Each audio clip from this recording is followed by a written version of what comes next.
Muri video y'ubushize nanaberetse ibigendanye n'iya board ya X base, ndaje nabwo nzabasobanurira ibigendanye n'aya ma IC abariho. Aya ma IC akenshi abakora ku bintu bigendanye na low amplification stage ndetse na signal processing. Dore ngizi IC ne ebyiri. Ya mbere ni ngiyi niyo dukunda kwita GRC kuri tele. Ya kabiri ngiyi kuri tele yo nago ifite izina riri common nayita, gusa ariko yitwa TL084 CN. Niki gishushanyo kiri hano ni cya GRC, nagira ngo uyu munsi nze kuzisobanuriraho kugira ngo tuze gusobanukira ngo ese izi IC zimeze zite. Kuri board ya X base akenshi uzasanga ziba zimeze gutya, ubwo umuntu w'umutekinisiye ahita abyumva.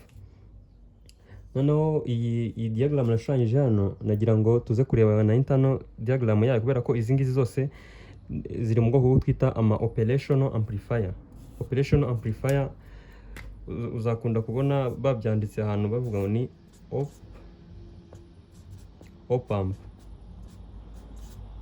Ubwo ni operational amplifier. Ikintu ama operational amplifier abashinzwe no gufata agasinyari gato cyane ariko katabasha kwinjira muri amplifier cyase muri power amplifier zisanzwe ikakongera. Urumva nayo iba amplifier, kuko ubundi akazi ka amplifier no kongera ingano ya sinyari yahawe. Noneho operation zo zikunda gukora ahantu hari agasinyari gake kugira ngo zikongere kabashe kugira byibuze ingufu zatuma kabasha kwinjira muri amplifier ziri hejuru. Noneho dutangire n'iyi internal diagram ya iyi GRC. Ariko ntago GRC ubundi ari izina ry'iyi IC. Iyi IC yitwa gutya, yitwa 45558D. GRC buriya ni izina ry'uruganda ruyikora, kubera ko hari n'ahandi uzasanga itabanzaho GRC ukabona habanzaho wenda iri jambo gutya NGM. Hani uzasanga habanzaho iri jambo gutya kandi still izaba ariyo. Nuvuga ngo aya magambo abanzaho akenshi usanga ari specification cyangwa se amazina y'inganda zakoze aya ma IC.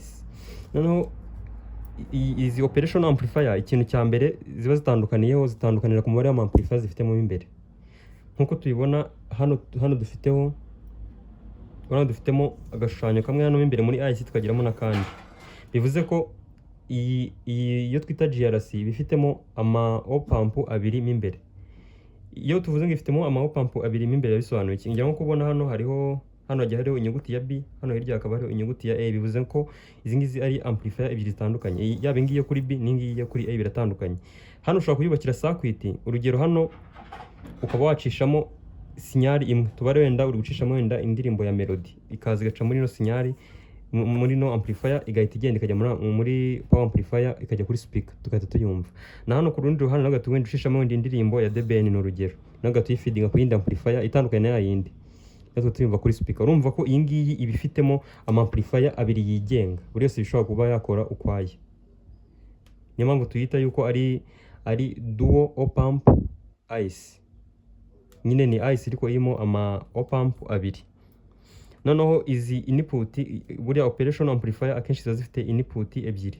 Hano turi kubonaho iri jambo mu magambo arambuye tusoma inverting input B. Hano tukagira ngo nano inverting input. Izi ngizi ni pin za input cyangwa se pin zinjiza sinyari muri operation amplifier iyo yose. Operation amplifier ifite zino input ebyiri ikagira na output imwe. Ariko iyo tugiye kuyubakira circuit akenshi uzabona ko nk'iyi ngiyi ya ndumva ari iyi ngiyi inverting dushyira kuri ground, tudushyiraho resistor tukadushyira kuri ground. Tudushyira kuri ground kugira ngo tuze kubona icyo twita reference ni nka voltage runaka. Iyi input yindi isigaye turi bwinjizemo amajwi iri buze kujya yireferaho ikayita 0. Hano kuri input imwe dushyiraho resistor zijya kuri ground, tukadushyiraho n'izindi resistor zijya kuri output kugira ngo izajye ibipima ariko yifashishije izo terminal iconnectseho, yaba terminal ya output hano ndetse na hano kuri ground ifashe. Niko ubundi ama operational amplifier agenda akora muri rusange. Noneho ingi tubonye ko ari dual operation amplifier IC. Noneho tukata tuza no kuri iriya yindi y'amaguru 7. Amaguru 18 ngo narindwi kuri buri ruhande. Iyi ngiyi urabona ko iyi IC isa naho ari nini kuri GRC, ariko nayo nuyitegereza neza nayo urabona ko ifitemo noneho ama operational amplifier menshi. Dore ngiyi iya mbere ni iyi, iya kabiri ni iyi, iya gatatu ni iyi, iya kane ni iyi ngiyi. Hano urabona ko ifiteyo ama operational amplifier ane, niyo mpamvu tuyita quad operational amplifier IC cyangwa se quad op amp IC. Quad bisobanuye kane. Hano naho bisobanuye ko hano buri operational amplifier muri izi ngizi enye ibishobora kuba yakora ukwayo, ariko ahantu henshi tuzikoresha hari igihe usanga twazihuje, cyane cyane nk'iyo turi kuzikoresha mu bintu bigendanye na base. Buriya nk'iyi GRC iyi ngiyi iyo turi kuyikoresha muri base, dufata hano kuri amplifier ya mbere twinjizaho sinyari, zasohoka tugatunganya tuzinjiza muri amplifier ya kabiri kugira ngo nayo izitunganye kugira ngo tuze kubona base iri clear. Kubera ko iyo turi gukora base ntabwo tuba turi ku amplify, tuba turi gukora ibyo twita low pass filtering cyangwa se low pass filtration. Noneho iyi ngiyi nayo hariya muri X base yo ukuntu ibikoze, ubusanga nk'iyi amplifier ya mbere iyi ngiyi ubusanga icamo sinyari za left ziri bujye gufeedinga amplifier left, ugasanga iyi ngiyi nayo ya kane iyi ngiyi byegeranye ugasanga iri ku amplifier sinyari za right ziri bujye kujya muri amplifier right. Nkubutsa ko izi ngizi za left na right ni ziriya zigira output ducomekaho inyuma, hariya ducomeka uduspika dutatu, harimo ka left na ka right n'akandi ka center, ibyo nibyo twita stereo. Noneho izi ngizi ebyiri zisigaye, iyi ngiyi ndetse n'iyi, izi ngizi zo zitazikora kuri base, kubera ko urumva base ikintu cya mbere base ifite speaker nini, kandi speaker nini bisobanuye ko tuba dukeneye na amplifier nini. Rero amplifier nini nayo kugira ngo ize kubona sinyari zihagije, niyo mpamvu dukoreshamo iyi op amp kugira ngo iyi ngiyi izamure iyo sinyari, nirangiza ihereze ingenzi yayo nayo yongere izamure, none ibashe kwinjira muri amplifier nini ifite ingufu kugira ngo tuze kubasha kudrivinga cyangwa se tuze kubasha kuvugisha iriya speaker ya base nini. Ahangaha ushobora kwibaza ngo ni ukubera iki tuyicishamo hano kandi yabanje no guca hano muri GRC. Aho ngaho ndavuga sinyari ya base. Sinyari ya base yiciyemo hano ntabwo ibigiye muri amplification. Iyi GRC ntabwo ikorera amplification, navuze ko iyikorera icyo twita low pass filtration. Low pass filtration ni uburyo tuba dufite ijwi riba rifite ama frequency agiye atandukanye, haba harimo ama high frequency ndetse na low frequency. Ijwi riba rifitemo aya masinyari abiri. Noneho iyo tuvuze ngo ni low pass filter cyangwa se low pass filtration, ubwo ibiri gufata izi sinyari za high ikazihagarika hagatambuka zino za low, niyo mpamvu tuyita ngo ni low pass filter. Iki nicyo GRC ibirimo irakora. None iyo imaze kubitunganya ibi ngibi, ubwo sinyari ya base twamaze kuyibona, noneho bakurikiye kuyongerera ingano kugira ngo cyangwa se kuyongerera ubunini kugira ngo ibashe kuba yakinjira muri amplifier, ari nabyo bita bikorwa n'iyi TL 08 4N. Nicyo kintu hano ihita idufashamo kuri zino op amp ebyiri zari zisigaye muri ino IC. Ahangaha none ushobora kwibaza ngo ese ko tubona izi IC zifitanye isano, hari ibintu byaba zitandukanye? Yego birahari, ahubwo ikintu cya mbere ziba zitandukaniyeho cy'ingenzi ni imibare y'ama op amp zigiramo. Twabonye ko GRC igiramo op amp ebyiri imbere, mu gihe iyi ngiyi yo igiramo op amp enye. Ikindi kintu zitandukaniraho ni uko iyi GRC iyi ngiyi iba ifite icyo twita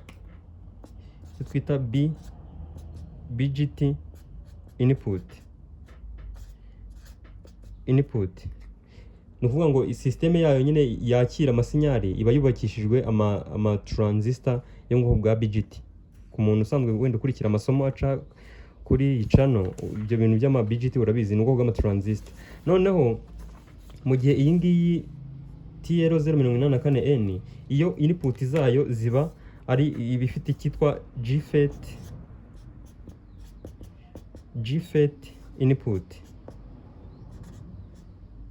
GFET input ahantu itandukanira n'iyi BGT input nuko GFET input igira icyo twita high impedance. Iyi high impedance idufasha iki? Idufasha mu gihe turimo turohereza sinyari kuri amplifier.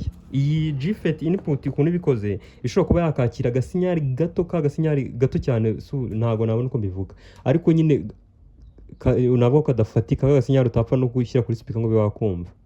Iyi ngiyi ibishobora kuba yakakira kandi ikagakoresha mu gihe kubera ko ikoresha izi GFET input. Kandi ikindi yo bifite n'ubushobozi bwo kuba yakora ariko itarimo irakonsoma ahantu sinyari ziri guturuka. Nyine hari ukuntu ushobora gushyira wenda ugacomeka nk'agashinge muri telefone yawe ubwo ugatishyira kuri amplifier, none iyo amplifier ikagikurura umuriro, igakurura sinyari ariko nyine ikagikurura ari amampere menshi, ubwo reka mbyita amampere ariko ubundi akariro kaba ari gakeya k'amasinyari. Ariko nyine izi ngizi zo z'ama GFET zo naho zijya zikurura umuriro nyine mwinshi iyo zirimo zirakora. Izo zifata agasinyari gato cyane zigahita zibasha kuba zakora.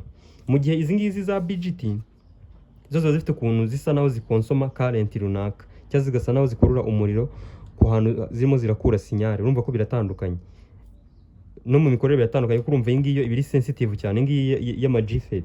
Ibintu by'ama GFET n'ama transistor ku bantu b'abatekinisiye bakunda kumenya ayo bita ngo ni ama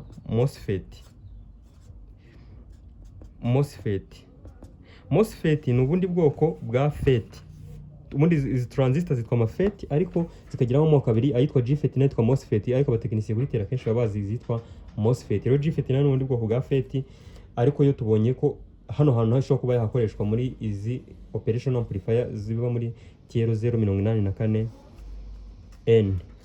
Ahangaha ndizera ko tumaze kuba twabona noneho difference iri hagati y'ano ma IC abiri n'impamvu akubasha kuba yakoreshwa muri X base. Ikindi kintu abahuriyeho ni kimwe, nuko